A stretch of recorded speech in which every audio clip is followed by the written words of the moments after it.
को किसी को कोई कंसेप्चुअल कंफ्यूजन है तो सबसे पहले वो पूछिए, उसके बाद असाइनमेंट, उसके बाद नेक्स्ट टॉपिक्स की तरफ चलेंगे।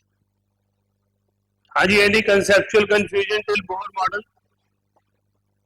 आपने अपनी किसी बुक से पढ़ा हो, कहीं और से किया हो?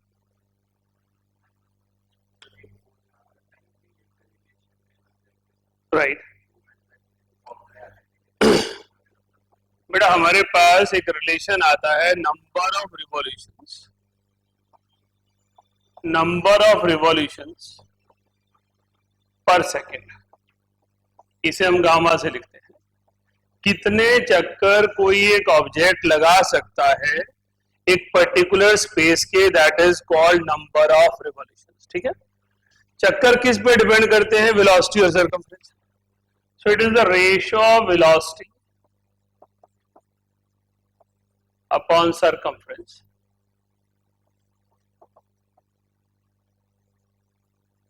अगर आपको कभी कंफ्यूज करता है कि वेलोसिटी अपॉन सर्कमफ्रेंस है या सर्कमफ्रेंस अपॉन वेलोसिटी है, in case, so always work on units, metre पर सेकेंड अपॉन मीटर।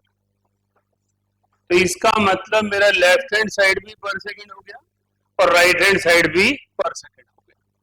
अब बोहर ने फॉर्मूला दिया वेलोसिटी का Vn और सर्कमफ्रेंस का फॉर्मूला हो गया 2πRn, राइट। तो वेलोसिटी का फॉर्मूला क्या है मेरे पास? V0 into Z upon n, और रेडियस का फॉर्मूला क्या है? 2πr0 into n square upon set. तो ये फॉर्मूला क्या बन गया? V0 upon 2πr0 into Z square by n cube, right.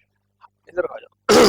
हमने कहा V0 2πr0 सारे कांस्टेंट हैं, तो वेरिएबल क्या है? Z upon n. तो हमने कह दिया नंबर ऑफ रिवॉल्यूशन पर second is directly proportional to Z square and inversely proportional to n cube. Now time period is inverse of number of revolution per second. इसलिए इसके फॉर्मूले में हो जाएगा 2πr0 upon V0 multiplied by n cube upon Z square, right. तो हमारे पास number of revolution पर second means एक इलेक्ट्रॉन एक ऑर्बिट में एक सेकंड में कितने चक्कर लगा सकता है, that is number of revolutions पर सेकंड। टाइम पीरियड उसका इनवर्स हो गया कि कितने सेकंड लगेंगे इस राउंड्स लगाने के लिए। तो हमारे पास इस तरह से ये रिलेशन लिखा जाता है। Any other confusion to anyone?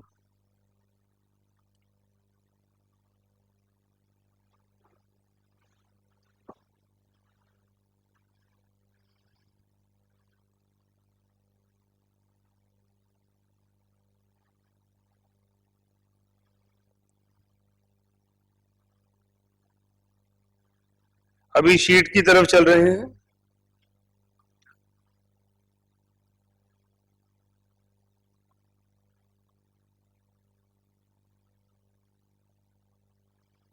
First page पे 11 क्वेश्चन है, कोई confusion?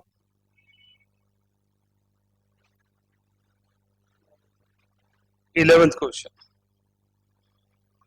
for the photoelectric effect the maximum kinetic energy of emitted photoelectron is plotted against the frequency nu for incident photon as shown. The slope of the curve gives. Note कर लो पहले, जो रह गया फिर देखते हैं।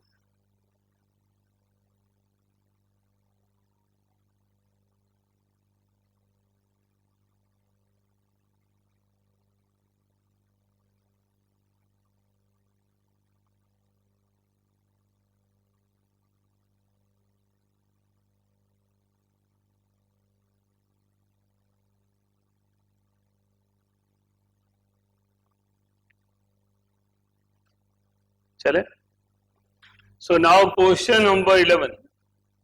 क्वेश्चन नंबर 11 जो है वो काइनेटिक एनर्जी के अराउंड है। यहाँ एक बड़ा इंपॉर्टेंट वर्ड दिया है इस क्वेश्चन में, मैक्सिमम काइनेटिक एनर्जी। तो आपको पता होना चाहिए कि जो ये वैल्यू हम निकालते हैं ये मैक्सिमम काइनेटिक एनर्जी है लूजली हेल्ड इलेक्ट्रॉन की। रेयरली है, अभी तक कोई ऐसा क्वेश्चन नीट जेईई में नहीं पूछा गया, बट ओलंपियाड लेवल पर पूछा जाता रहा है कि जो काइनेटिक एनर्जी हम निकालते हैं वो मैक्सिमम होती है या मिनिमम होती है या एवरेज होती है। हम ई नॉट मानते हैं threshold energy, loosely bound electron, surface वाला इलेक्ट्रॉन। अगर कोई इलेक्ट्रॉन अंदर इनर बाउंड होगा तो उसकी थ्रेशोल्ड ज्यादा हो जाएगी, तो काइनेटिक एनर्जी कम हो जाएगी। So the kinetic energy in the formula of photo electric effect is always maximum kinetic energy. It is E minus E naught. इसका जब मैं ग्राफ प्लॉट करूंगा H nu minus E naught is equal to E हो जाएगा, correct. ये graph अब क्या हो गया, y equals to M X minus C. ये ग्राफ सभी जानते हैं, इक्वेशन स्ट्रेट लाइन इक्वेशन होती है।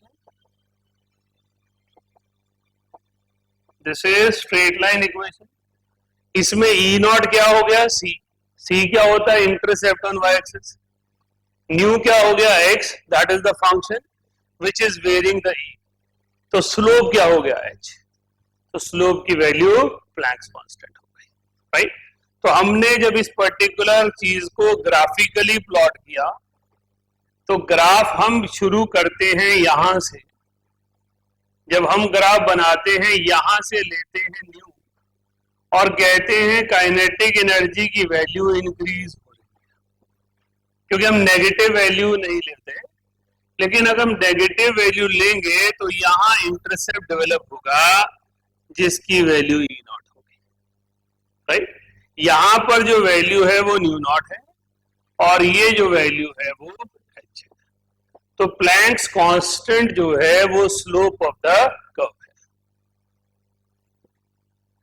है। Any other question from the first 11? Anyone from online section? हाँ जी कुशा बोली बेटे। Question number 2, which is not the property of photon? Photon is a moving object. It is the moving particle of light. It does not exist in free state or rest state. हम कहते हैं कोई भी चीज जो heat up हो गई है वो एक सर्टेन रेडिएशन रिलीज कर रही है, उस सर्टेन रेडिएशन के रिलीज होने को फोटोन कहते हैं। जब फोटोन आकर यहाँ टकराएगा फोन पर, मुझ पर, तो मेरी बॉडी हीट अप हो जाएगी। तो वो फोटोन नहीं रहेगा, मेरी बॉडी की थर्मल एनर्जी हो जाएगी। So photon is anything which is only in motion. इसलिए फोटोन की प्रॉपर्टी कभी भी रेस्ट मास नहीं हो सकती, क्योंकि photon is not an object which can ever be in rest. Photon जो है वो एमिटेड रेडिएशन की प्रॉपर्टी है। हाँ जी कुशा क्लियर है?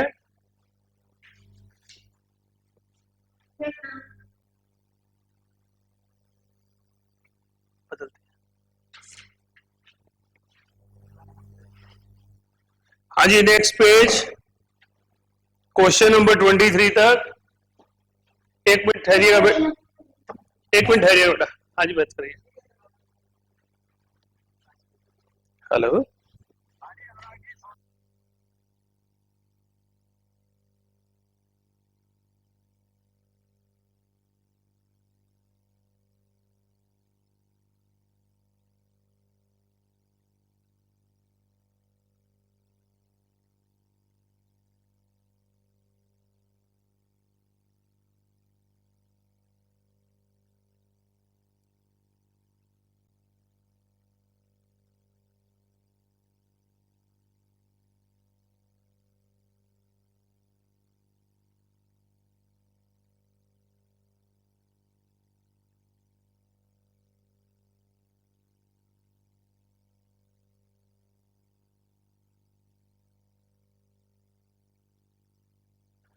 हाँ जी बेटा कौन सा क्वेश्चन कह रहे थे? Question number 17। एक मिनट रीड करना, फोन बाहर छोड़ा है।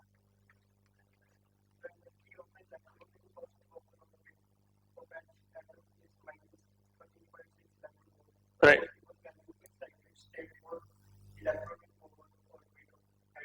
फाइन बेटा, क्वेश्चन नंबर 17 में कहा गया कि अगर मेरे पास ई नॉट की वैल्यू -13.6 है तो आप बताइए किसी ऑर्बिट की क्या वैल्यू हो सकती है। हमने कहा बोर की सबसे बड़ी अचीवमेंट कंसेप्ट ऑफ क्वांटाइजेशन थी, और कंसेप्ट ऑफ क्वांटाइजेशन कहता है n can not be fractional.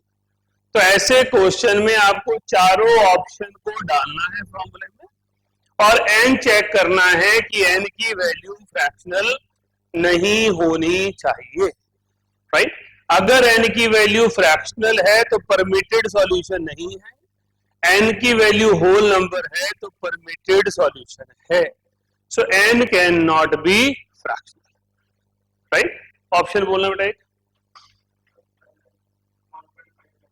वो तुमने निकाली थी, छोड़ दो। 4.2। अब मेरे पास क्वेश्चन में दिया -4.2 is equals to -13.6 upon n square. तो मैंने एन स्क्वायर निकाला -13.6 अपॉन -4.2, तो अप्रोक्सीमेटली ये आ गया 3 पॉइंट समथिंग। जब मैं n निकालूंगा तो रूट ऑफ 3 पॉइंट कुछ आएगा, ये वैल्यू होल नंबर नहीं आएगी, इसलिए ये परमिटेड सॉल्यूशन नहीं है। Electron is permitted only in those orbits where n will be whole number. हाँ जी बेटा, नेक्स्ट क्वेश्चन। नेक्स्ट, लास्ट तक 33 बोलो क्वेश्चन पे।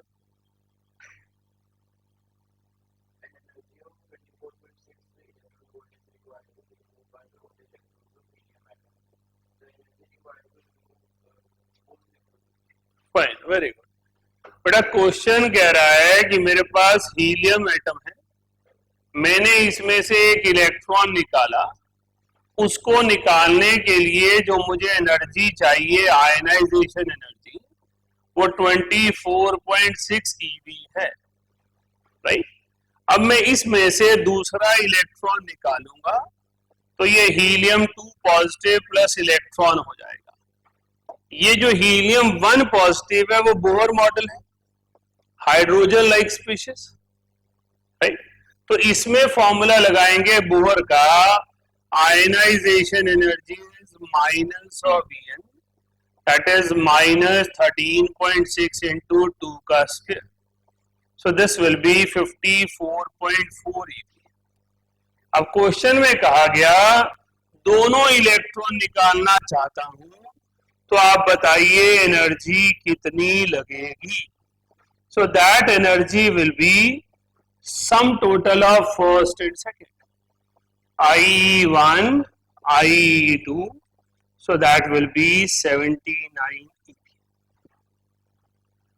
right।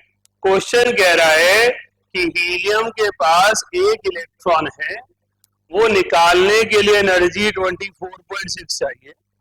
अब सेकंड इलेक्ट्रॉन निकालूंगा तो बोहर मॉडल अप्लाई होगा, तो बोहर मॉडल के हिसाब से इलेक्ट्रॉन निकालने के लिए कितनी एनर्जी चाहिए, right. Sir question number 25। Question number 25 अभी करते हैं बेटा, बताइए बेटा, मुझे दे दे, तूने जो पूछना होगा वैसे पूछना। Question number 25, the wavelength of radiation emitted when in hydrogen atom electron falls from infinity to stationary state 1। Okay, तो हमने एनर्जी डिफरेंस निकालना है, किस इलेक्ट्रॉन का निकालना है, जब इलेक्ट्रॉन हमारे पास आ रहा है इन्फिनिटी टू स्टेशनरी स्टेट। तो हमारे पास क्वेश्चन नंबर 25, सबसे पहले मैंने एनर्जी डिफरेंस निकाला, E इंफिनिटी माइनस E1, ये वैल्यू आ गई 0 minus 2.18 into 10 to the power minus 18 joules. So it is 2.18 into 10 to the power minus 18 joule. यही एनर्जी फोटोन की एनर्जी होगी, तो hc बाय लैम्डा लगा दिया, लैम्डा की वैल्यू आ गई 2 into 10 to the power -25 upon 2.18 into 10 to the power -18।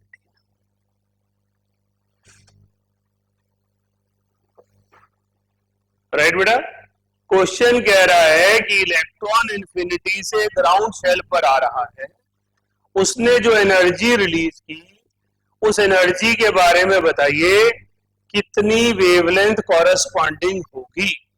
तो electron jumps from infinity to ground state, then the amount of energy released will be E infinity minus E1 and that energy will be converted into photon, so wavelength of photon will be hc by lambda।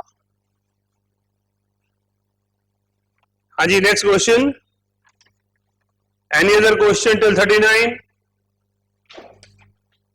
आपका कोई कुछ और पूछना होगा?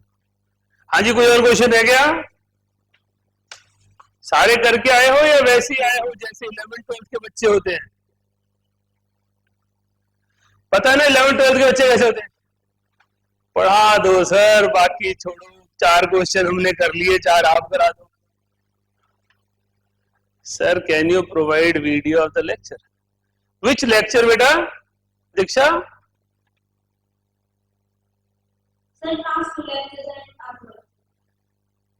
आज तो आप class में हो, आज का लेक्चर क्या करोगे? ओके ओके बेटा, आपने अभी तक ऐप नहीं डाउनलोड की? आप व्हाट्सएप ग्रुप पे हो? अच्छा अच्छा, तो फोन भेज देना मुझे ना अपना, मैं आपको ऐड कर दूंगा। आप अपना जो डिटेल है 8699438881 पे भेज दो, तो आपको मैं व्हाट्सएप ग्रुप पे भी ऐड कर दूंगा और मोबाइल ऐप का लिंक भेज दूंगा। आप ऐप डाउनलोड करें, सारे वीडियो लेक्चर क्लास के बाद शाम तक उसमें अपलोड हो जाते हैं, डेली अपलोड हो जाते हैं। हाँ जी बेटा, आप मुझे नंबर भेजोगे ना तो मैं आपको लिंक भेज दूंगा ऐप का। राइट बेटा, आप में से किसी को भी ऐसा हो कभी लग रहा है मुझे दोबारा सुनना है, डेली शाम को या अगले दिन मॉर्निंग तक पिछली क्लास का वीडियो ऐप पे अपलोड हो जाता है, तो you can reconcile your concept if you will found any sort of disturbance in any concept. Okay, चलिए स्टार्ट करते हैं नेक्स्ट टॉपिक। नेक्स्ट टॉपिक आज हमने लेना है स्पेक्ट्रम। कुछ बच्चों को तो वीडियो भी ऑन करना चाहिए, ऑनलाइन क्लास का तभी मजा है। अगर आपके पास प्रॉब्लम नहीं है सिग्नल्स की, then you must have video on at least for 15 minutes in a class. Write down spectrum.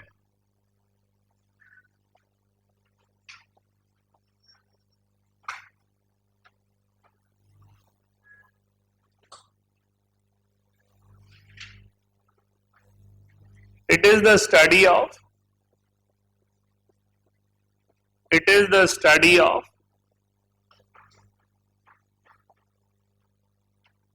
radiations of different wavelengths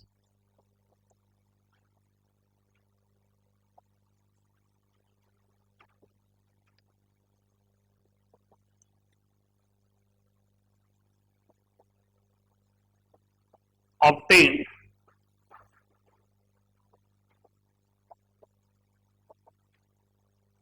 from any source of light, from any source of light or heat। Spectrum जो है वो study है, arrangement है, और इस study को spectroscopy कहा जाता है। स्पेक्ट्रम के अरेंजमेंट को स्टडी करना। स्पेक्ट्रम हमेशा हीटेड रेडिएशन से ही आना है जो किसी भी ऑब्जेक्ट ने रिलीज करनी है, लेकिन फिर भी हमने स्पेक्ट्रम को एब्जॉर्प्शन और एमिशन में डिवाइड कर रखा है क्योंकि वो पैटर्न डिफरेंस है। राइट, हमारे पास स्पेक्ट्रम दो तरह से है, कॉन्टिन्यूअस और डिसकॉन्टिन्यूअस। और डिसकंटिन्यूअस के दो अरेंजमेंट हैं, एमिशन और एब्जॉर्प्शन। तो हमारे पास कॉन्टिन्यूअस और डिसकंटिन्यूअस का मतलब क्या होता है?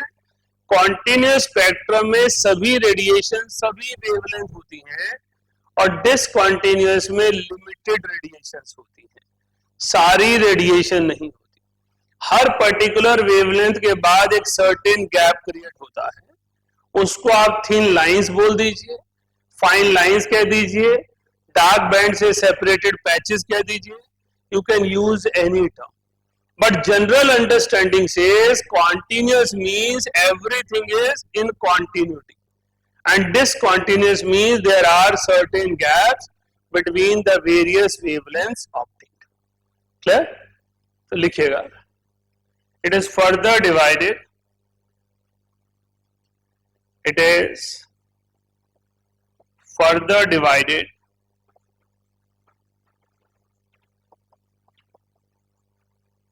in two categories. In two categories.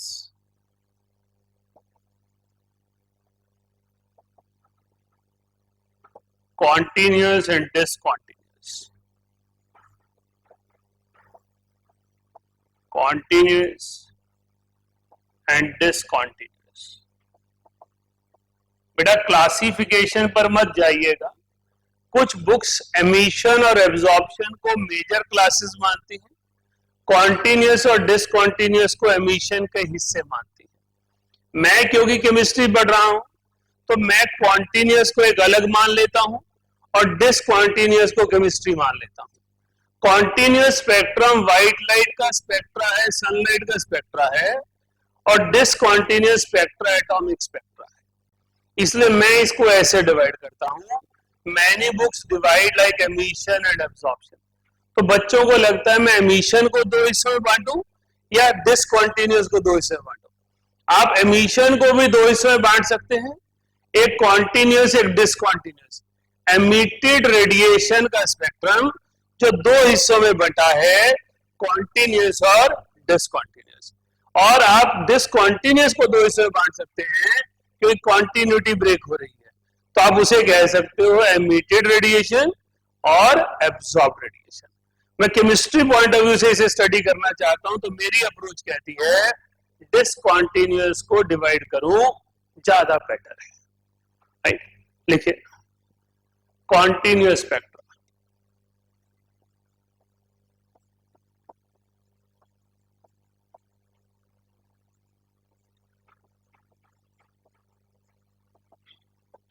it is emission spectra of, it is emission spectra of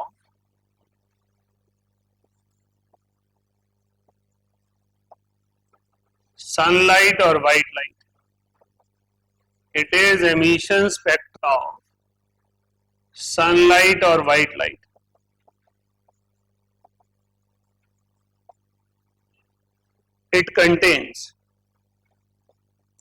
It contains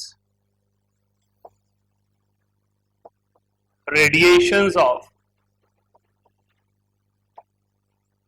all frequencies,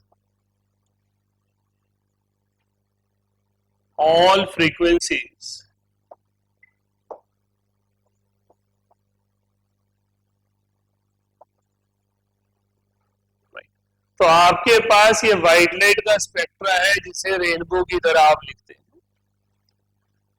right, आप मुझे बताएंगे कि अगर मुझे रेनबो की ड्राइंग बनानी है, सबने ही बनाई होगी छोटी क्लासेस में, तो मेरे पास दो अप्रोच है। एक अप्रोच है VIBGYOR, तो मैंने ऐसे बैंड्स क्रिएट किए, और दूसरा है VIBGYOR और मैंने बैंड्स क्रिएट नहीं किए। Which one is correct, first और second? First, very true. Right, rainbow में आपके पास क्लियर पैचेस नहीं होते, क्लियर डिमार्केटेड लाइंस नहीं होती, क्लियर डिमार्केटेड बैंड्स नहीं होते। अगर आप रेनबो फिजिकली भी देखोगे तो कहीं पे कलर खत्म हो रहा है, कहीं पे कलर स्टार्ट हो रहा है, क्लियरली डिमार्केटेड बैंड नहीं है, ब्लेंडेड बैंड्स हैं, एक कलर दूसरे में ब्लेंड हो रहा होता है, that is said to be continuous. तो continuous spectra is the spectra of white light where we do not have any demarcated bands, all colors merge into each other. तो आपके पास किसी भी कलर का क्लियरली डिमार्केटेड पोर्शन नहीं होता. अगर आप ड्राइंग स्टूडेंट कभी रहे हैं तो जो एंड होंगे वो ब्लेंडेड मर्ज्ड होंगे, हम स्मजिंग करेंगे और एक कलर को दूसरे में ब्लेंड कर देंगे. अदरवाइज हम विबग्योर सही नहीं बना रहे, सिर्फ एक ज्योमेट्रिक शेप बना रहे हैं, राइट. तो विबग्योर बनाने का राइट पैटर्न है कि मेरे पास कोई भी कलर क्लियरली कहां एंड हो रहा है और दूसरा कहां स्टार्ट हो रहा है वो हम मार्क नहीं कर सकते, राइट.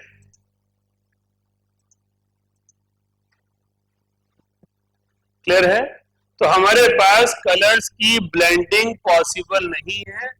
ऐसे स्पेक्ट्रम को कॉन्टिन्यूअस स्पेक्ट्रा कहा जाता है. लिखिए आगे, discontinuous spectra, discontinuous spectra.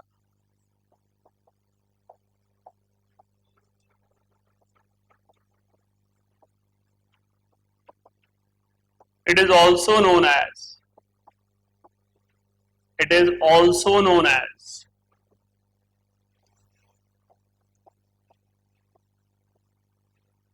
line spectra or atomic spectra.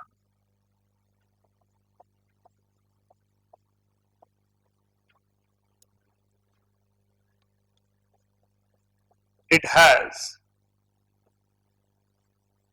well-defined spectral lines, well-defined spectral lines corresponding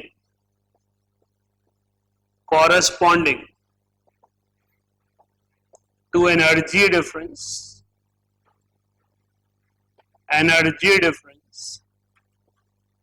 between energy shells.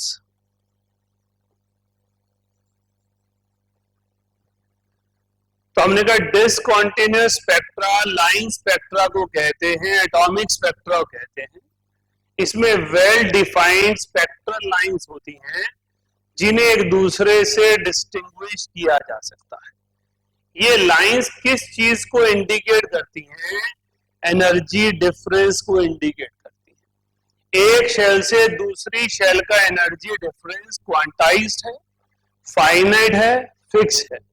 तो जब एक शेल से दूसरी शेल पे इलेक्ट्रॉन मूव करता है तो वो एक डेफिनेट एनर्जी रेडिएशन एमिट करता है.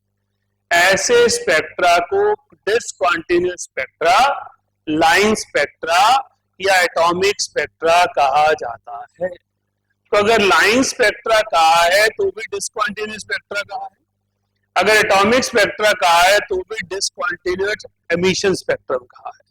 ये सारी एमिटेड रेडिएशन है. इसको आप में से शायद किसी ने out of kiddish nature, curious nature देखा भी हो. अगर आपके पास प्लास्टिक का ट्रांसपेरेंट स्केल है तो आप किसी भी बल्ब की तरफ थोड़ा टिल्टेड करके देखोगे तो आपको 2 या 3 कलर दिखाई देते हैं. Had you ever tried? No, नहीं ट्राई किया है तो घर में अगर प्लास्टिक का व्हाइट कलर का स्केल है उसको किसी भी बल्ब की तरफ टिल्ट करके देखें, you will found 2 or 3 colour. More common colors are yellow, blue and red. Because जो लाइट हम व्हाइट लाइट घर में यूज करते हैं उसके कॉन्स्टिट्यूएंट कलर 3 ही हैं, येलो, ब्लू और रेड, नॉट व्हाइट. वो एंटी ग्लेयर कोटिंग्स होती हैं तो वो रिफ्लेक्शन फिनोमेना है, राइट. आपके पास जिन चश्मों पे एंटी ग्लेयर कोटिंग नहीं है उनमें ये रिफ्लेक्शन नहीं. एंटी ग्लेयर कोटिंग का मतलब है आने वाली रेडिएशन को वो साइड में करने की बजाय सेंट्रलाइज करेंगी, इसलिए कलर रिफ्लेक्शन मिलेगी, राइट. उसमें भी आपके चश्मे में अलग अलग कलर दिखाई देते हैं, है ना, ग्रीन और पर्पल सबसे कॉमन है। हाँ जी, क्लियर हुआ डिसकंटिन्यूअस स्पेक्ट्रा? डिसकंटिन्यूअस स्पेक्ट्रा जो है वो लाइन स्पेक्ट्रा है, एमिशन स्पेक्ट्रा है, एक एटम का स्पेक्ट्रा है जो 2, 3, 4 रेडिएशंस को एक दूसरे से डिस्टिंग्विश करता है। लिखिए आगे। It is known as fingerprints of an element. Fingerprints of an element.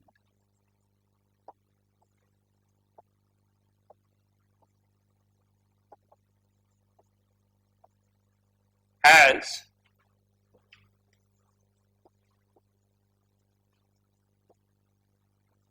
it is unique for every element. For every element.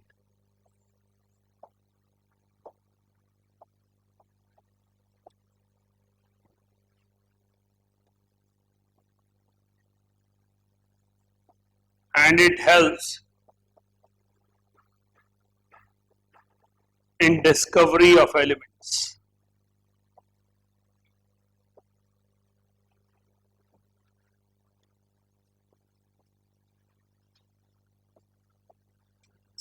बेटा हमारे पास फिंगरप्रिंट्स ऑफ एन एलिमेंट कहा जाता है एटॉमिक स्पेक्ट्रा को। ये एंट्रेंस के लिए इंपॉर्टेंट स्टेटमेंट है, चाहे सर्शन रीजन क्वेश्चन कह दीजिए, चाहे which of the following is correct और इनकरेक्ट कह दीजिए। लाइन स्पेक्ट्रा और एटॉमिक स्पेक्ट्रा को फिंगरप्रिंट कहा जाता है। फिंगरप्रिंट का मतलब क्या होता है? Every human has a unique pattern of fingerprints, right? तो एक ह्यूमन को आइडेंटिफाई करने के लिए उसके फिंगरप्रिंट्स लिए जाते हैं ताकि हम उसे डिस्टिंग्विश कर पाए किसी दूसरे से। तो हर एटम का जो स्पेक्ट्रा है वो यूनिक है, वो एक दूसरे से डिस्टिंग्विश्ड है, सेपरेट है, एक जैसा नहीं होता, राइट? हम क्या कहना चाहते हैं? लेट से आप हाइड्रोजन लाइक स्पीशीज को स्टडी कर रहे हो, इसे बोहर ने पढ़ा। हाइड्रोजन लाइक स्पीशीज में आपके पास एक हाइड्रोजन ले लिया मैंने, एक हीलियम 1 पॉजिटिव ले लिया। इसकी फर्स्ट शेल की एनर्जी -13.6 eV है और इसकी फर्स्ट शेल की एनर्जी -54.4 eV है। इसकी सेकेंड शेल की एनर्जी -3.4 eV है और इसकी सेकेंड शेल की एनर्जी -13.6 eV है, राइट? अब इलेक्ट्रॉन जो है वो सेकेंड शेल से फर्स्ट शेल पर आ रहा है हाइड्रोजन में, और सेकेंड शेल से फर्स्ट शेल पे आ रहा है हीलियम में। एक नॉर्मल स्टूडेंट सेकेंड से फर्स्ट ट्रांजिशन देखता है, एक ब्रिलियंट स्टूडेंट हाइड्रोजन और हीलियम देखता है, राइट? इलेक्ट्रॉन सेकेंड से फर्स्ट पर आ रहा है, यहां -13.6 से -3.4 पर आ रहा है, होगा वो 10.2 eV का होगा। यहां पर वो -54.4 से -13.6 पर आ रहा है। यहां जो फोटोन एमिट होगा वो 30.8 eV का होगा, राइट? तो इसका मतलब इलेक्ट्रॉनिक ट्रांजिशन तो सेम है second shell to first shell, लेकिन एनर्जी सेम नहीं है।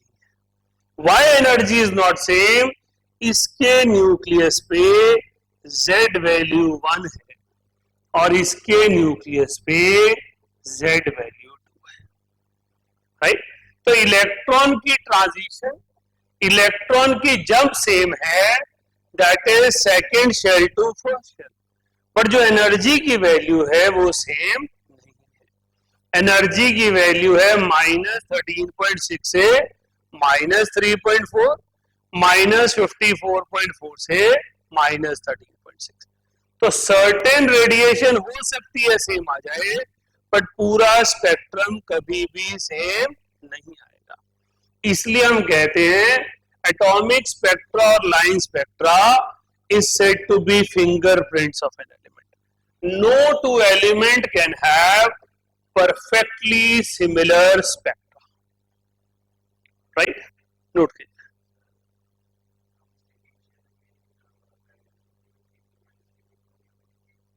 हाइड्रोजन के -3.4. अच्छा, उल्टा लिख दिया मैंने. मैं इधर सही लिखा था और नीचे लिखने में गड़बड़. इसको यहाँ ले, इसको यहाँ ले.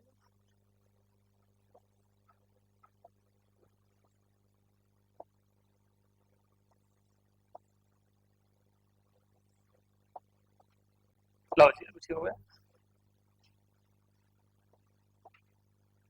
टेक्नोलॉजी का काम है.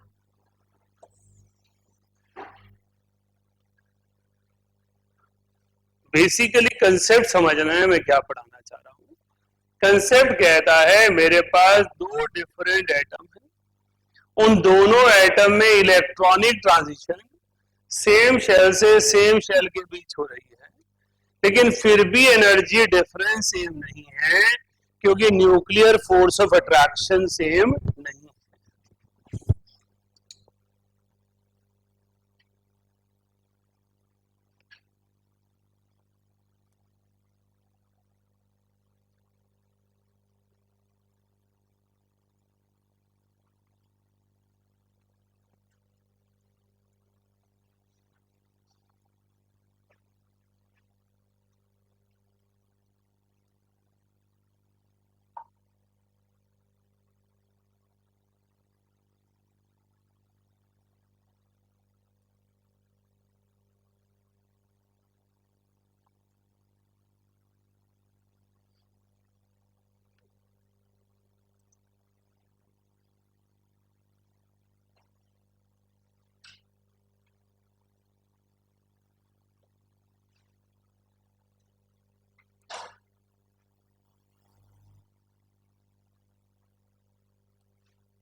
हाँ जी, क्लियर हो गया, समझ में आ गई मेरी बात.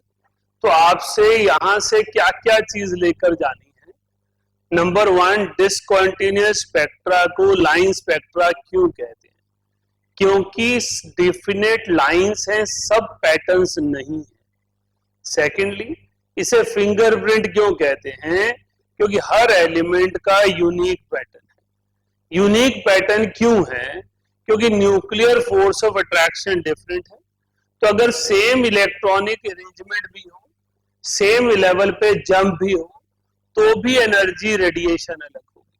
ऐसा हो सकता है कि कुछ रेडिएशन सेम हो लेकिन पूरा स्पेक्ट्रम सेम नहीं हो सकता. हाइड्रोजन में सेकंड से फर्स्ट शेल की एनर्जी उतनी ही है जितनी हीलियम में फोर्थ से सेकंड शेल की है, उतनी ही है जितनी लिथियम में सिक्स से थर्ड शेल पे है. तो इलेक्ट्रॉनिक ट्रांजिशन में कुछ रेडिएशन सेम हो सकती हैं, सारी रेडिएशन सेम नहीं हो सकती. तो जब मैं एक एलिमेंट का स्पेक्ट्रम देखता हूं तो मेरे पास स्पेक्ट्रम में क्या दिखाई देता है? स्पेक्ट्रम एक ग्राफ की तरह अपीयर हुआ. एक लाइन आ गई ग्रीन कलर की, एक लाइन आ गई रेड कलर की, एक लाइन आ गई ब्लू कलर की. तो मुझे सारी लाइंस नजर नहीं आ रही, लेकिन हर एटॉमिक स्पेक्ट्रा के लास्ट में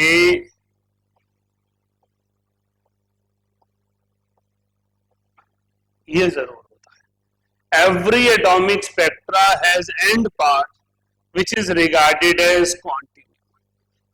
कॉन्टिन्यूम वो चीज है जहां पर एनर्जी डिफरेंस इतना छोटा हो जाता है कि अब लाइंस को डिमार्केट नहीं कर पाते. राइट, लिखिए.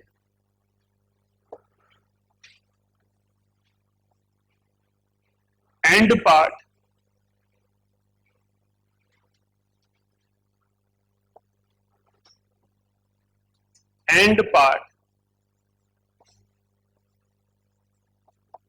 of every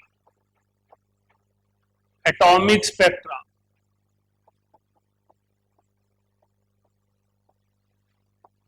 is continuum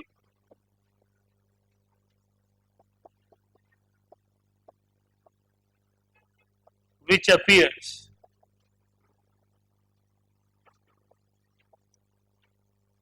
continuous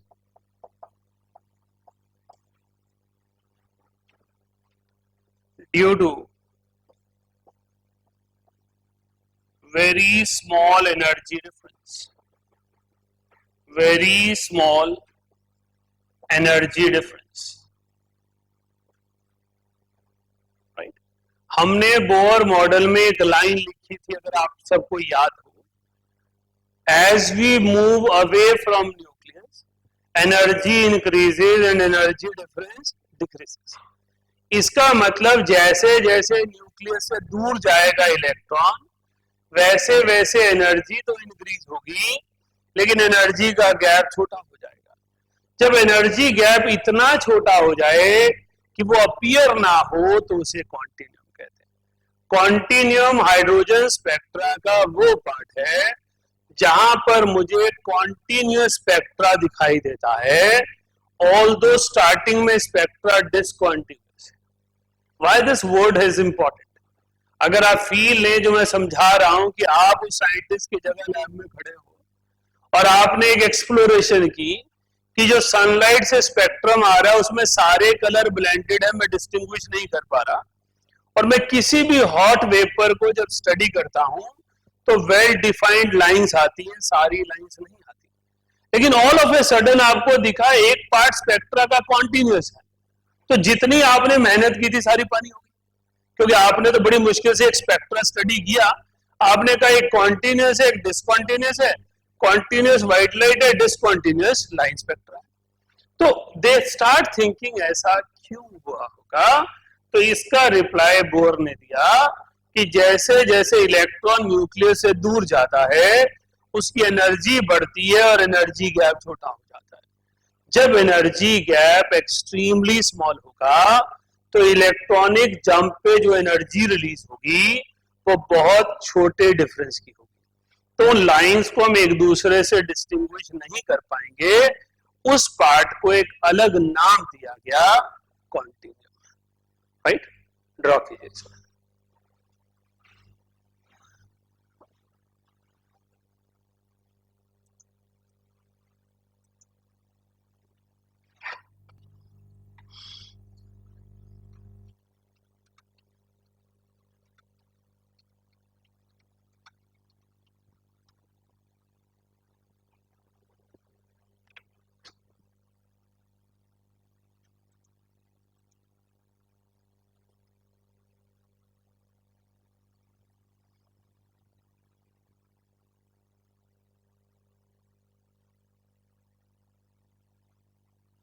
हाँ जी, क्लियर हो गया? लिखिए आगे. Absorption spectra. Absorption spectra.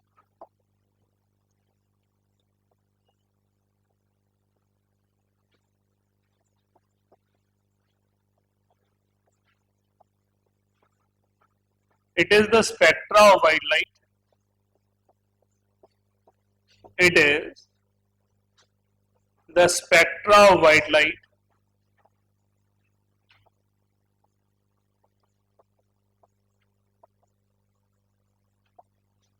obtained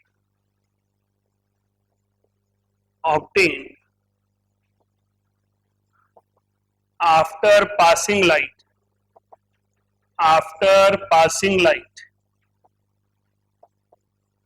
through vapors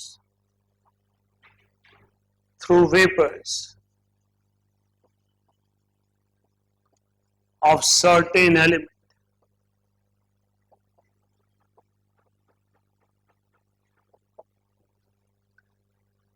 हमने कहा एब्जॉर्प्शन स्पेक्ट्रा व्हाइट लाइट का स्पेक्ट्रम है, एक नॉर्मल स्पेक्ट्रा एटम का नहीं है, ना नॉर्मल स्पेक्ट्रा व्हाइट लाइट का है. राइट? हमारे पास व्हाइट लाइट के स्पेक्ट्रा का मतलब होता है सोलर स्पेक्ट्रा, व्हाइट लाइट के स्पेक्ट्रा का मतलब है रेडिएशन जो सन से आ रही है। हमने इस पर्टिकुलर रेडिएशन को पहले एक ट्यूब से, कंटेनर से पास किया जहां पर सर्टेन एलिमेंट के वेपर प्रेजेंट थे, और वहां से निकलने वाली रेडिएशन को हमने स्पेक्ट्रोस्कोप पे स्टडी किया। स्पेक्ट्रोस्कोप का मतलब होता है प्रिज्म और photographic vapour, right.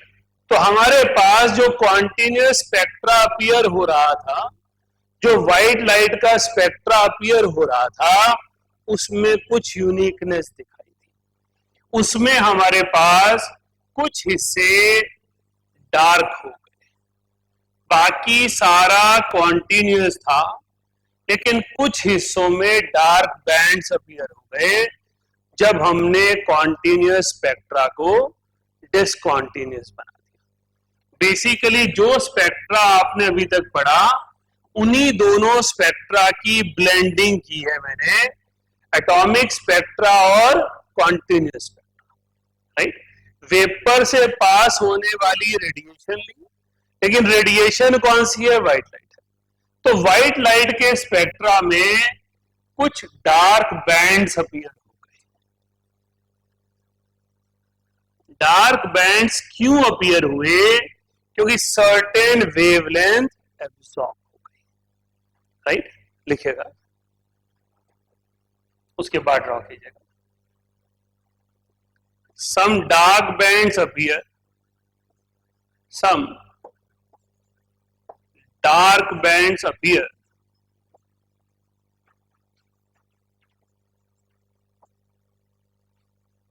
in continuous spectra of white light.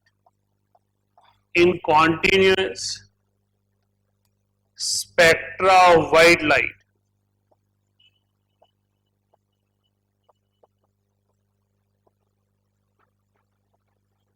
due to absorption of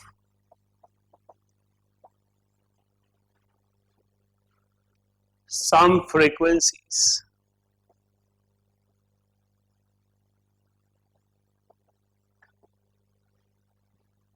हमने कहा व्हाइट लाइट का कॉन्टिन्यूअस स्पेक्ट्रा था, उसमें सारे कलर, सारी रेडिएशन थी, लेकिन जो आपने ये वेपर्स लिए, इसमें इलेक्ट्रॉनिक जंप में कुछ फोटॉन्स एब्जॉर्ब हो गए। लेट से ये वेपर इसी एलिमेंट के थे। अब इस एलिमेंट में कितने कलर थे? 3, रेड, ग्रीन और ब्लू। सर्टेन फ्रीक्वेंसीज होंगी, ये फ्रीक्वेंसी जो है यहां डार्क बैंड हो जाएंगी, क्योंकि इलेक्ट्रॉन एब्जॉर्ब करके हायर शेल पे चला जाएगा, तो वो फोटॉन्स एमिट नहीं होंगे। जो फोटॉन्स एमिट नहीं हुए, they become dark band, right. तो हमने कहा जो सोलर स्पेक्ट्रम है, उसी को हम डिसकंटिन्यूअस स्पेक्ट्रा एब्जॉर्प्शन में ले रहे हैं। एब्जॉर्प्शन स्पेक्ट्रा में हम व्हाइट लाइट को वेपर से पास करते हैं, उसकी वजह से जो रेडिएशन आती है, उनमें सर्टेन वेवलेंथ एब्जॉर्ब हो जाती है। जो वेवलेंथ एब्जॉर्ब हो गई, उन्हें हमने डार्क बैंड्स का नाम दिया। नोट कीजिए, और जो पूछना है पूछ लीजिए। अब ऐसे केसेस में अगर 2-4 बच्चों की वीडियो ऑन हो, तो उनकी शक्ल देख के पता चलता उन्हें समझ में आया या नहीं आया, है ना। टीचर ने तो पढ़ा दिया, अब वीडियो है ही नहीं तो पता ही नहीं क्या हो रहा है। कोई स्माइली भी नहीं बनाई आडी टेडी वाली, कुछ पता तो चलता।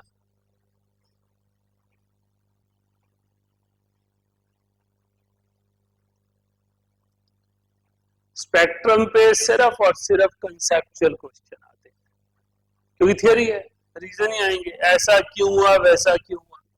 जब कॉन्टिन्यूअस स्पेक्ट्रा था तो डार्क बैंड्स क्यों हो गए, राइट। लाइन स्पेक्ट्रा है, उसमें कॉन्टिन्यूम क्यों आ गया। लाइन स्पेक्ट्रा है तो सबकी लाइन सेम क्यों नहीं आई। इसी तरह क्वेश्चन पूछते हैं। आपने क्या नाम था साहिल?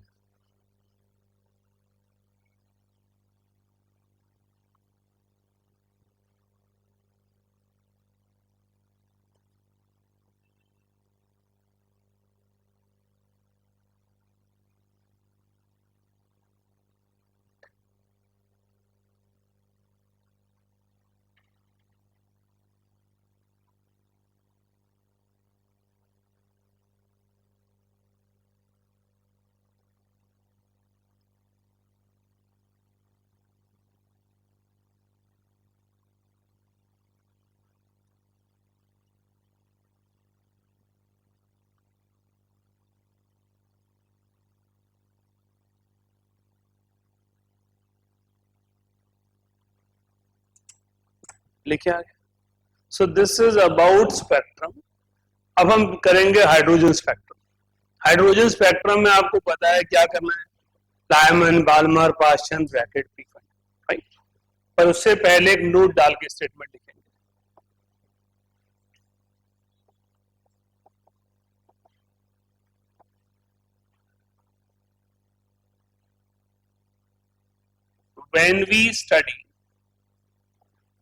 when we study line spectra and absorption spectra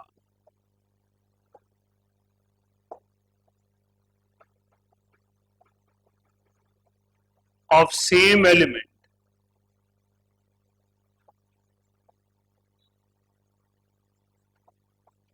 then dark bands appear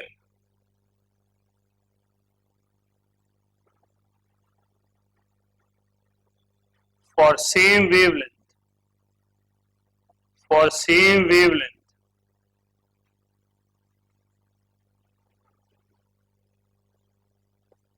which appears as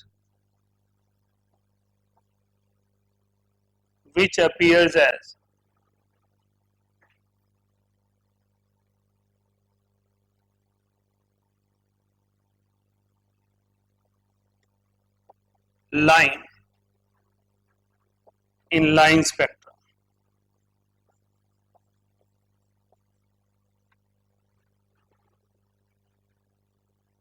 ये जो स्टडी थी ये फाइनल कंक्लूजन थी एक एलिमेंट के बिहेवियर में। लाइन क्यों अपीयर हुई? क्योंकि इलेक्ट्रॉन जंप किया एक शेल से दूसरी शेल पे, थर्ड शेल से फर्स्ट शेल पर आ गया, राइट। एब्जॉर्प्शन कहां हुई? जब वो फर्स्ट शेल से थर्ड शेल पे गया। अब थर्ड से फर्स्ट पर आएगा तो जो एनर्जी रिलीज करेगा वो सेम एनर्जी होगी जो फर्स्ट से थर्ड पे जाएगा। तो डार्क बैंड अपीयर हुआ वहां पे जब इलेक्ट्रॉन एब्जॉर्ब करके एनर्जी लोअर से हायर पे जा रहा है, और लाइन अपीयर हुई जब वो हायर से लोअर पे आ रहा है। क्योंकि एनर्जी डिफरेंस फिक्स है तो वो एनर्जी भी सेम ही होगी। तो डार्क बैंड जिस वेवलेंथ पर अपीयर हुए उसी वेवलेंथ के कॉरेस्पॉन्डिंग फाइन लाइन आई लाइन स्पेक्ट्रम में, राइट। इसका सबसे पहली बार एक्सपेरिमेंट सोडियम पे किया गया। आप जानते हैं बहुत सारी स्ट्रीट लाइट में सोडियम लैंप होता है जिस कारण वो येलो अपीयर होती है। तो सोडियम लैंप की एक डेफिनेट वेवलेंथ है येलो कलर की, अराउंड 585 नैनोमीटर। तो वो नैनोमीटर यहां पे लाइन की फॉर्म में आएगा और यहां पर वो डार्क बैंड की फॉर्म में आएगा। तो सेम ही चीज डार्क बैंड हो जा रही है जब मैं व्हाइट लाइट को पास कर रहा हूं, क्योंकि वो वेवलेंथ एब्जॉर्ब हो जा रही है, और वही चीज लाइन फॉर्म में आ रही है। तो लाइन स्पेक्ट्रा एमिशन है ऊपर से नीचे आने का, और डार्क बैंड वाला एब्जॉर्प्शन स्पेक्ट्रा है नीचे से ऊपर जाने का। तो जो वेवलेंथ अपीयर होगी वो दोनों में सिमिलर अपीयर होगी। क्लियर है? नेक्स्ट टॉपिक लिखिए, hydrogen spectra. Hydrogen spectra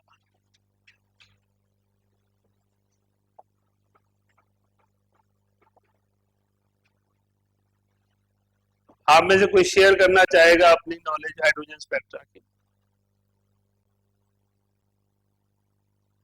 anyone from online और ऑफलाइन?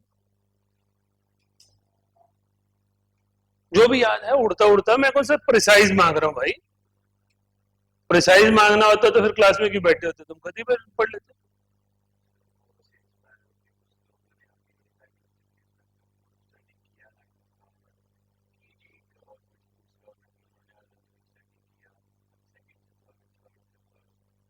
अगर आपने बुक को देखा हो थोड़ा बहुत, बुक में सीक्वेंस में स्पेक्ट्रा पहले और बोर बाद में। और बोर की एडवांटेजेस में क्या होता है? It explain hydrogen spectra.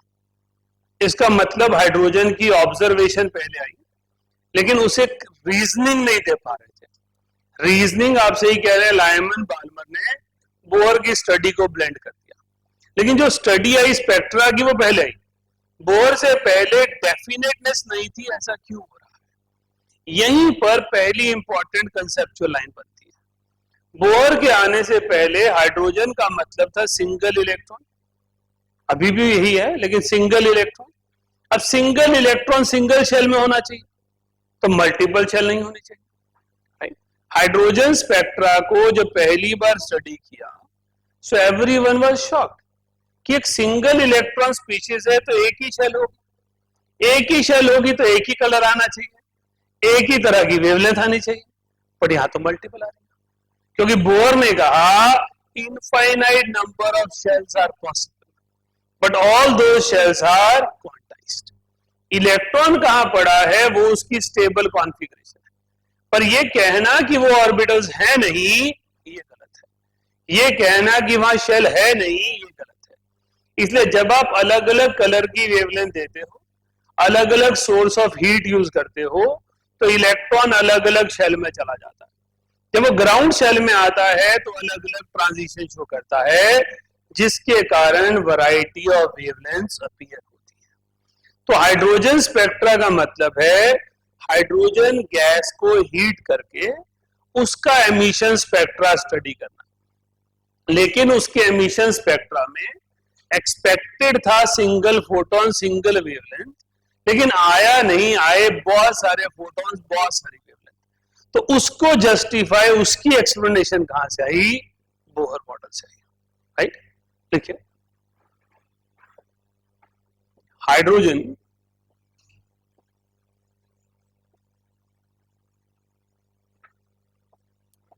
is a single electron species.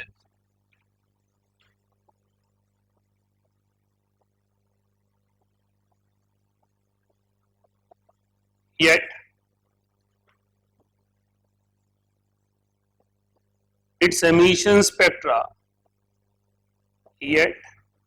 its emission spectra has radiations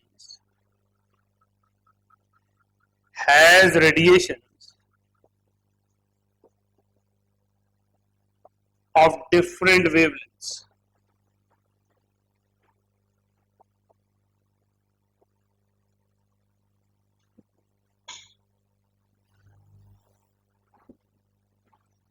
हाँ जी निशा, पूछना है कुछ? तो बेटा हमारे पास हाइड्रोजन एक सिंगल इलेक्ट्रॉन स्पीशीज है, लेकिन उसके एमिशन स्पेक्ट्रा में बहुत सारी रेडिएशंस हैं जो डिफरेंट वेवलेंथ्स को बिलोंग करती हैं। So we have a single electron species having an emission spectra of various wavelengths. लिखिए आगे, a sample of hydrogen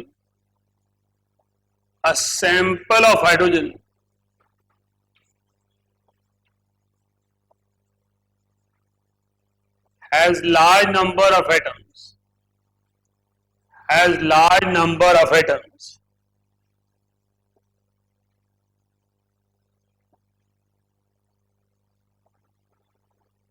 so in different atoms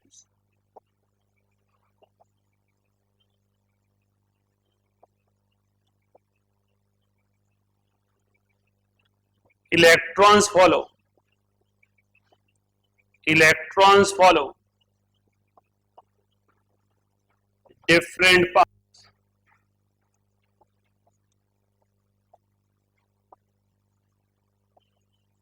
which is responsible for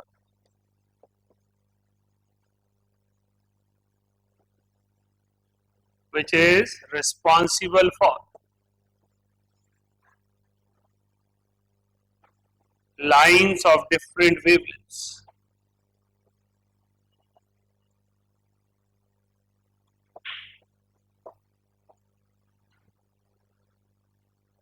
तो बेटा हाइड्रोजन के एक सैंपल में हजारों एटम हैं।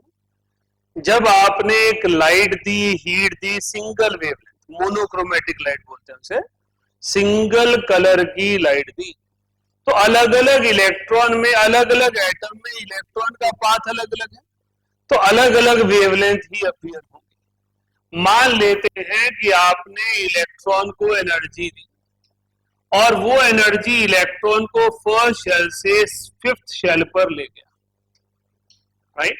अब हाइड्रोजन का एक एटम है ए, जिसमें फिफ्थ से इलेक्ट्रॉन सीधा फर्स्ट में आ गया। हाइड्रोजन का एटम है बी, जिसमें 5 से 4, 4 से 3, 3 से 2, 2 से 1 आ रहा है। ये जल्दबाजी वाला है और ये बच्चा है छोटी छोटी छलांगे मारता वाला। हाइड्रोजन का एटम है सी, 5 से 3 पर आ गया, 3 से 1 पर आ गया। हाइड्रोजन का एटम है डी, 5 से 4 पर आ गया, 4 से 1 पर आ गया। ऐसे ऐसे बहुत सारे कॉम्बिनेशंस पॉसिबल थे। तो इसका मतलब है अलग अलग तरह की रेडिएशन आएगी, क्योंकि 5 से 1 का एनर्जी डिफरेंस अलग है, 5 से 4, 4 से 3, 3 से 2, 2 से 1 का अलग है। 5 से 3 का एक फोटोन तो यहीं से आ गया, लेकिन 3 to 1 एक नया फोटोन आ गया। 5 to 4 तो यहीं से आ गया, लेकिन 4 to 1 एक और नया फोटोन आ गया। इसलिए जब हाइड्रोजन के सैंपल को हीट किया गया तो इलेक्ट्रॉनिक ट्रांजिशंस में वेरियस कॉम्बिनेशंस के कारण वैरायटी ऑफ फोटोन्स अपीयर हुए। अब हमारा साइंस का पर्पस होता है सिस्टमैटिक लर्निंग। साइंस की डेफिनेशन क्या है? Systematic learning of phenomena around us. हमारे अराउंड बहुत सारे फिनोमेना चल रहे हैं, उनको सिस्टमैटिक करना, पढ़ने में आसान करना और उसके बेस पे कल कुछ बना पाना, दैट इज वर्ड साइंस। तो हाइड्रोजन स्पेक्ट्रा में millions and millions of atom थे। अलग अलग एटम में इलेक्ट्रॉन सेम शेल पर चला भी गया तो भी उसकी जो वापस जर्नी है वो डिफाइंड नहीं है, पाथ डिफाइंड नहीं है। तो हम ये नहीं कह पा रहे कि वो कौन से शेल से आएगा, हम ये नहीं कह पा रहे कि एक सिंगल फोटोन आएगा, और हमें मिला भी नहीं। हमने जब हाइड्रोजन के सैंपल को हीट किया और उससे जो एमिटेड रेडिएशन हुई उसको स्टडी किया तो मुझे वैरायटी ऑफ स्टेप्स मिले, मुझे वैरायटी ऑफ फोटॉन्स मिले, राइट। लिखिए आगे।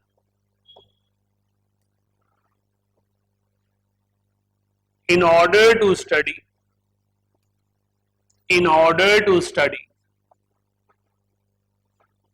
these spectral lines, in order to study these spectral lines,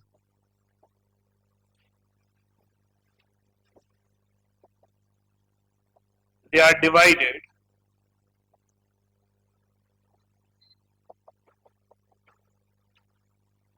in different series.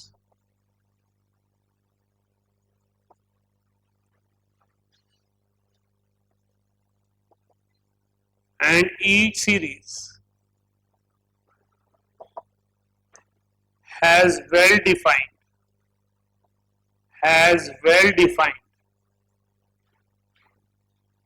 ground level,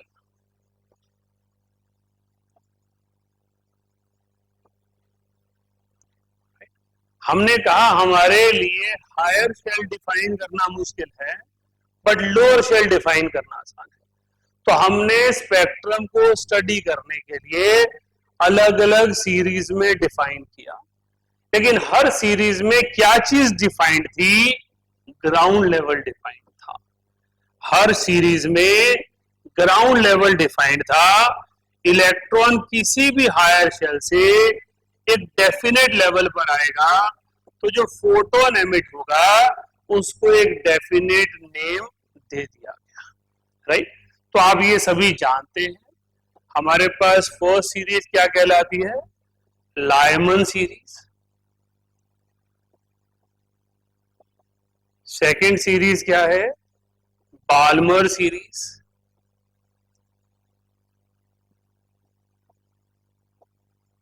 third क्या है? पाश्चन सीरीज।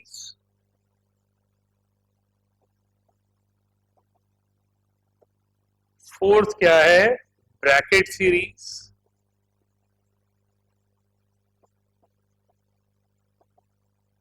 फिफ्थ क्या है? P fund series. जो स्टैंडर्ड सीरीज है वो ये 5 ही है। कई बुक्स जो थोड़ा और एडवांस चलती हैं वो एक और ऐड कर देती हैं हमफ्रे। वैसे जरूरत नहीं होती, लेकिन आपको पता ना हो ऐसा नहीं होना चाहिए। ध्यान दीजिएगा मेरी बात को, फिर नोट कीजिएगा। लायमन सीरीज का मतलब है जहां पर इलेक्ट्रॉन का ग्राउंड शेल डिफाइंड है फर्स्ट, सेकंड शेल की कोई डेफिनेशन नहीं है, वो 2 to infinity कोई भी हो सकता है। बाल्मर सीरीज में N1 डिफाइंड है 2, लेकिन N2 का कोई डेफिनेट पैटर्न नहीं है, वो 3 to infinity कुछ भी हो सकता है। पाश्चन सीरीज में N1 डिफाइंड है 3, N2 4 to infinity कुछ भी हो सकता है। ब्रैकेट में हमारे पास N1 डिफाइंड है 4, N2 की वैल्यू 5 to infinity कुछ भी हो सकती है। पी फंड में N1 डिफाइंड है 5, N2 की वैल्यू 6 to infinity कुछ भी हो सकती है। हमफ्रे में N1 वैल्यू है 6 और N2 की वैल्यू 7 to infinity कुछ भी हो सकती है। आपने यहां एक और चीज ध्यान देनी है ना, नोट मत करो, पहले समझ लो ताकि आप नोट करते हुए अपनी नॉलेज अपने कैलिबर के हिसाब से कुछ एक्स्ट्रा चीजें ऐड कर पाए। ये तो सब आपको आती है ना। हम जब कहते हैं लायमन सीरीज, जब हम कहते हैं लायमन सीरीज, तो लायमन सीरीज में हमारे पास फर्स्ट शेल है। बोर ने क्या कहा, जैसे जैसे मैं न्यूक्लियस से दूर जाता हूं वैसे वैसे एनर्जी गैप छोटा होता है। तो फर्स्ट शेल से किसी भी दूसरी शेल का एनर्जी गैप सबसे ज्यादा होगा। तो ये सीरीज है वो अल्ट्रा वायलेट रीजन है, यूवी रीजन है। जो बाल्मर सीरीज है वो विजिबल रीजन है,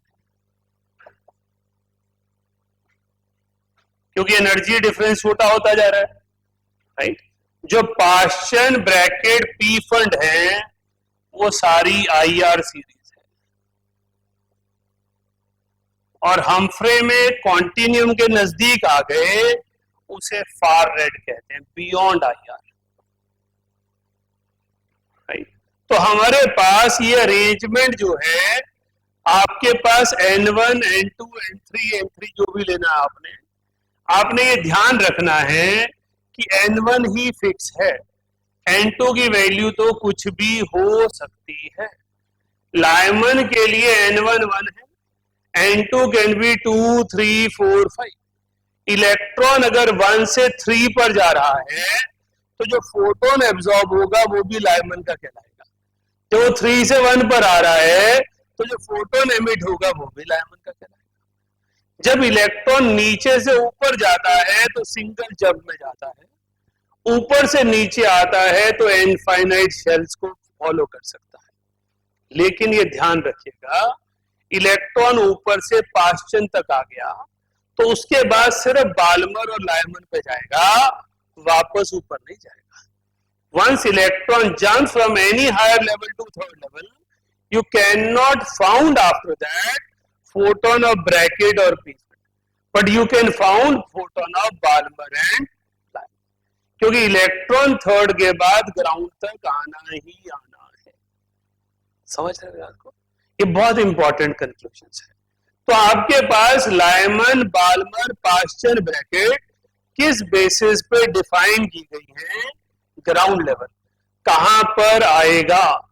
किसी भी हायर से 2, 3, 4, 5, 6, 7, 8, 9, 10 फर्स्ट पर आता है तो photon belongs to Lyman series, all such photons belongs to UV region. जब वो किसी भी हायर से सेकंड पर आता है, all those photons belongs to visible region. अगर हाइड्रोजन है तो लास्ट रिजॉर्ट क्या है उसका? First shell. तो जो फोटोन हर स्पेक्ट्रम में आएगा वो कौन सा होगा? बाकी ऑप्शंस हैं, you may have Balmer, you may not have Balmer, you may have Paschen, you may not have Paschen, but it is not possible that any sample of hydrogen will not release a photon belong to Lyman. तो Lyman series का photon must criteria है, क्योंकि electron को lastly first shell पर आना है। Note कीजिए।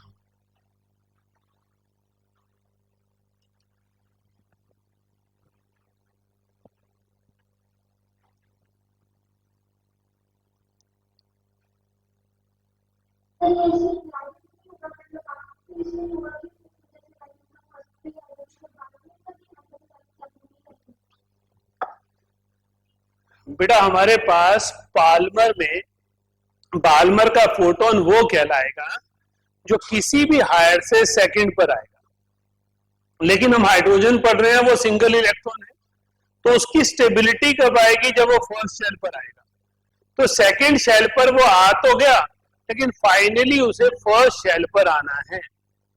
तो मैंने ये कहा कि आप किसी भी कलर की लाइट दे दें, किसी भी सोर्स ऑफ हीट को ले लें, लायमन सीरीज का फोटोन हर हाइड्रोजन स्पेक्ट्रम में देखने को मिलेगा।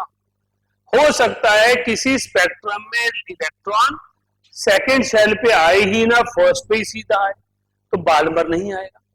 किसी में वो थर्ड पे आए ही नहीं, तो पाश्चर नहीं आएगा। हो सकता है आपने एनर्जी इतनी दी ही नहीं कि वो फिफ्थ शेल तक जा पाए, तो जब फिफ्थ शेल तक जाएगा ही नहीं तो ब्रैकेट आएगी नहीं। इसलिए मैंने कहा Balmer, Paschen, Brackett, Pfund, Humphreys optional है। वी मे और may not found these photons in certain spectrum of hydrogen, but Lyman series photon definitely आएगा। लेकिन जो मैं कहना चाह रहा हूं उसको मिसइंटरप्रेट मत कीजिए। मैंने कहा किसी भी हायर शेल से ग्राउंड की तरफ आ रहा है तो बीच में अलग अलग जर्नी है।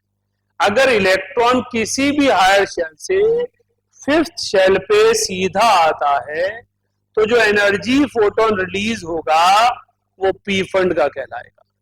किसी भी हायर शेल से वो फोर्थ शेल पर आता है तो जो फोटोन रिलीज होगा वो ब्रैकेट का कहलाएगा। किसी भी हायर शेल से थर्ड शेल पर आता है तो जो फोटोन रिलीज होगा वो पाश्चर सीरीज का कहलाएगा। हाँ जी बेटा, समझ आई? Okay, any other confusion? बहुत इंपॉर्टेंट है, रोज बोलता हूं, आपकी पार्टिसिपेशन चाहिए। आजकल बच्चे बड़े जिद्दी से हो गए ना प्रियांशु, क्या विचार है? देख, एक ने भी वीडियो नहीं ऑन की, इतनी देर से बोलता रहा। 5 मिनट ऑन कर लो, शक्ल दिखा दो, पता चल जाएगा बेड पे लेटे हो या बैठे हो। हैं?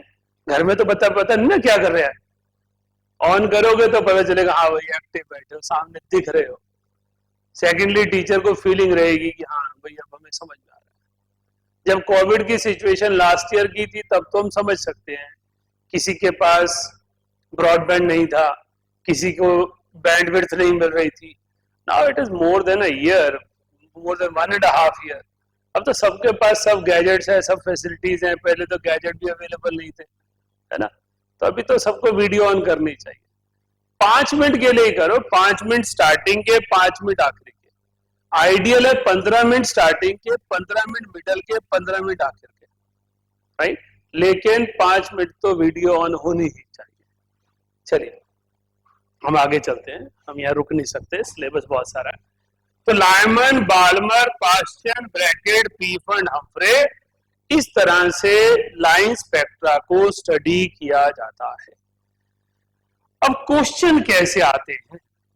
क्वेश्चन में सीधा बता दिया हो N1 N2 क्या है, फिर तो काम ही खत्म है, फिर तो लायमन बाल्मर की जरूरत ही क्या है, फिर तो बोहर बाबा सब कुछ बताई गए। हमें प्रॉब्लम कहां आती है? जब हमें ये नहीं बताया जाता N1 N2 क्या लेना है। हमसे क्वेश्चन पूछा गया अल्फा लाइन, जिसे फर्स्ट लाइन भी कहते हैं। क्वेश्चन पूछा गया बीटा लाइन, जिसे सेकेंड लाइन भी कहते हैं। क्वेश्चन पूछा गया गामा लाइन, जिसे थर्ड लाइन भी कहते हैं। और क्वेश्चन पूछा गया limiting line. These are 4 standard questions जहां पर आपको N1 N2 अपने आप डिफाइन करना पड़ता है। लिमिटिंग लाइन का मतलब होता है मैक्सिमम एनर्जी, मिनिमम वेवलेंथ। तो अगर मैक्सिमम एनर्जी पूछा है या मिनिमम वेवलेंथ पूछा है तो भी लिमिटिंग लाइन ही पूछा है। ये सारी चीजें एक ही है, राइट? अब आपके पास अल्फा लाइन का मतलब है N2 की वैल्यू N1 प्लस 1 होगी, बीटा लाइन N2 की वैल्यू N1 प्लस 2 होगी, गामा लाइन N2 की वैल्यू N1 प्लस 3 होगी, और लिमिटिंग लाइन N2 की वैल्यू इंफिनिटी होगी, राइट। अब आपको लाइमन बाल्मर पास्चन जो भी दे दिया, N1 तो उस सीरीज का है, राइट। आपको N2 डिफाइन करना है यहां से। मैंने आपसे पूछा बताइए wavelength of alpha line in Lyman. तो जैसे ही लाइमन आपके दिमाग में आया, N1 डिफाइन हो गया, तो यहां पर N2 की वैल्यू हो गई 2। मैंने क्वेश्चन पूछा alpha line in Paschen series, जैसे ही आपके कानों में वर्ड पड़ा पास्चन, N1 डिफाइन हो गया 3, तो N2 की वैल्यू हो गई 3 प्लस 1 4, राइट। आपके पास क्वेश्चन पूछा मैंने, that is gamma line in P fund series, जैसे ही पी फंड आपने सुना N1 5 हो गया, गामा का मतलब है 3 ऐड करना है, तो N2 की वैल्यू 8 हो गई, राइट। आपको मैंने कहा व्हाट इज द वेवलेंथ और energy of limiting line in Balmer series. तो बाल्मर सीरीज में लिमिटिंग लाइन का मतलब इंफिनिटी टू 2 हो गया, राइट। तो हमारे पास बोहर मॉडल और हाइड्रोजन स्पेक्ट्रम में यही फर्क है, यहां पर alpha beta gamma limiting line दिए होंगे, बोहर मॉडल में N1 N2 दिए होते हैं। यहाँ N1 N2 आपको सोचने हैं और वहां N1 N2 डिफाइंड होते हैं। दोनों के क्वेश्चन सेम है, लेकिन एक के क्वेश्चन में N1 N2 मुझे एक्सप्लोर करना है और दूसरे क्वेश्चन में N1 N2 डिफाइंड है, राइट। नोट कीजिए।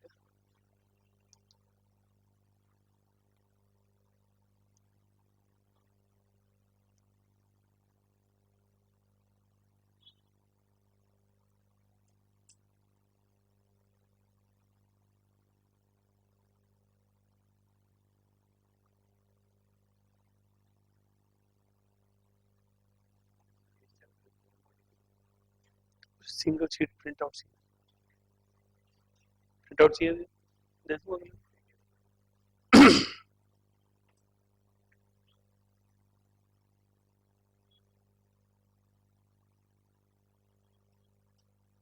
थोड़ा वर्कलोड इसमें ज्यादा होगा, स्टाफ बाहर है, बैचेस इतने हो गए, classes, assignments, uploading, video uploading, test uploading, +2 की टेस्ट सीरीज चल रही है रिवीजन, +1 की टेस्ट सीरीज चल रही है रिवीजन, क्लास में अलग चल रहा है, टेस्ट में अलग चल रहा है, टेस्ट भी बनाना है। तुम्हारा रखेंगे, देखो कोशिश में तो है कि अगले वेडनेसडे तक खत्म कर दें, वो नहीं कह सकते, अभी तो डेट ही नहीं है, क्योंकि सिलेबस की टेंशन ले रहा है, पढ़ता जा बस। क्या अभी क्या करेगा, जब डेट आएगी तब देखेंगे, देखते गवर्नमेंट है क्या, तो क्या रिलीज करेगी, I can not sure about. अभी तो गवर्नमेंट उलझी हुई है 12वीं के पेपर लेने में, रोज नया फरमान आ जाता है, नई OMR आएगी, इसी से 5वीं ऑप्शन के लिखने की ऑप्शन होगी, पहले कहते लास्ट में रिजल्ट देंगे, फिर कहते उसी दिन से शाम को स्कूल टीचर चेक करके रिजल्ट दे देंगे, फिर बोर्ड पेपर क्या हुआ। हाँ जी, क्लियर हो गया। So we have alpha beta gamma limiting line. तो आपके पास लिमिटिंग लाइन मतलब minimum energy, maximum energy, minimum wavelength. एक और वर्ड ऐड कर लेते हैं यहाँ पर, ई मिनिमम। अगर मेरे से पूछा किसी भी स्पेक्ट्रम का ई मिनिमम, तो N2 की वैल्यू ऑलवेज N1 + 1 होगी। तो minimum energy means alpha line, N2 is N1 + 1। Minimum energy का मतलब होता है मैक्सिमम वेवलेंथ, राइट। तो हमारे पास पूछ सकते हैं मैक्सिमम वेवलेंथ फोटोन बताइए।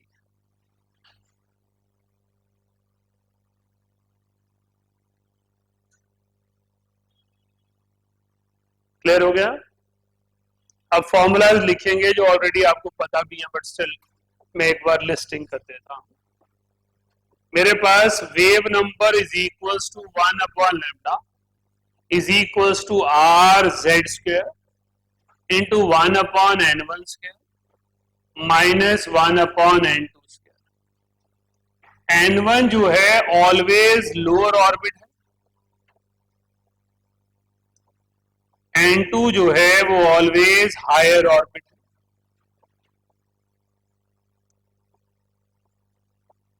एकेडमिक क्लासेस में सिर्फ z की वैल्यू 1 होती है, बट कंपटीशन क्लासेस में कुछ भी हो सकती है।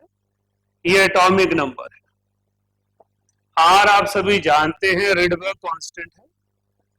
इस रिडबर्ग कांस्टेंट की वैल्यू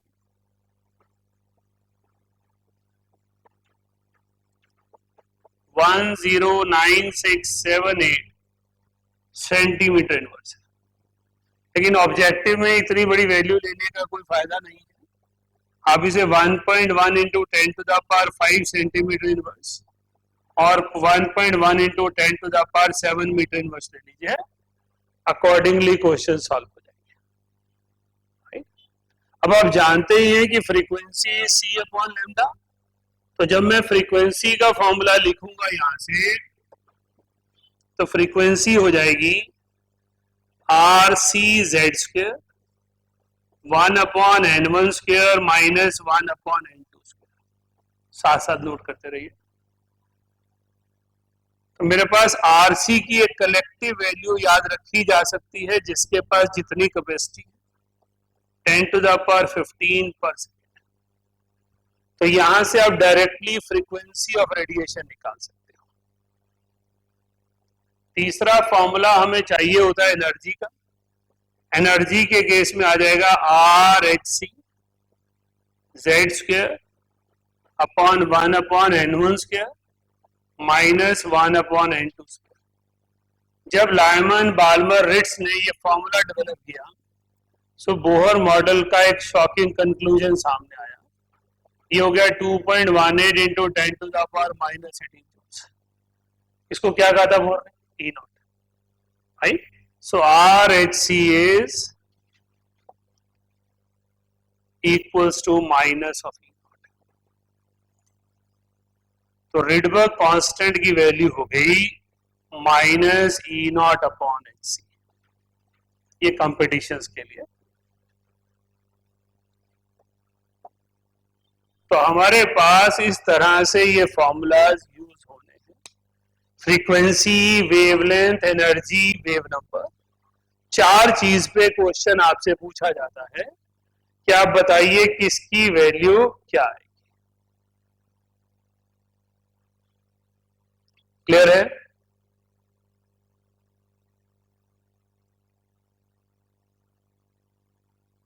एक क्वेश्चन कर लेते हैं ताकि ध्यान रहे फॉर्मूला कैसे यूज करना है, उसके बाद क्लास ओवर करते हैं।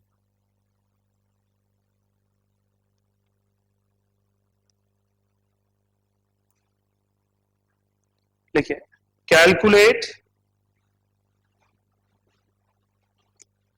Wavelength of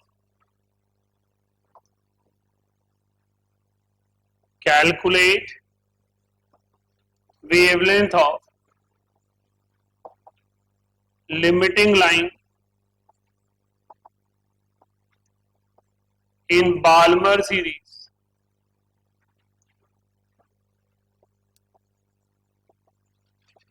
of helium-1 of hydrogen atom, क्या था कॉम्प्लेक्स ऑफ हाइड्रोजन एटम। तो आपसे पूछा गया है आप वेवलेंथ निकालिए limiting line in Balmer series of hydrogen atom. अब जैसे ही आपके कानों में ये आवाज आई लिमिटिंग लाइन, N2 की वैल्यू इंफिनिटी हो गई और बाल्मर तो N1 की वैल्यू 2 हो गई, right. as soon as you get this value, now 1 upon lambda is equals to 1.1 into 10 to the power 7. Hydrogen atom है 1 square, 1 upon 2 square minus 1 upon infinity. 1 upon infinity तो zero ही हो गया. सो lambda की value हो गई 4 upon 1.1 into 10 to the power minus 7 metres.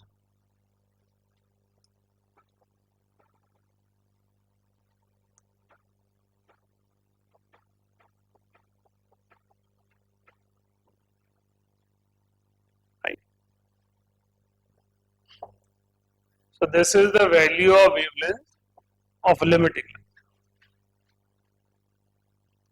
Limiting line of Balmer series, N2 is infinity and N1 is 2.